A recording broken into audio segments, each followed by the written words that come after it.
Welcome to Irby Electronics. This is Project 7, LED Surprise 2.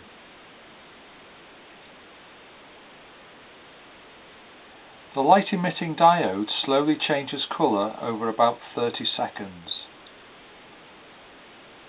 The circuit is made on trackboard. The same circuit is used in Project 1, but Project 1 is constructed on foam board. 3 AA batteries are needed to power this circuit. More information is available on the website. Thanks for watching.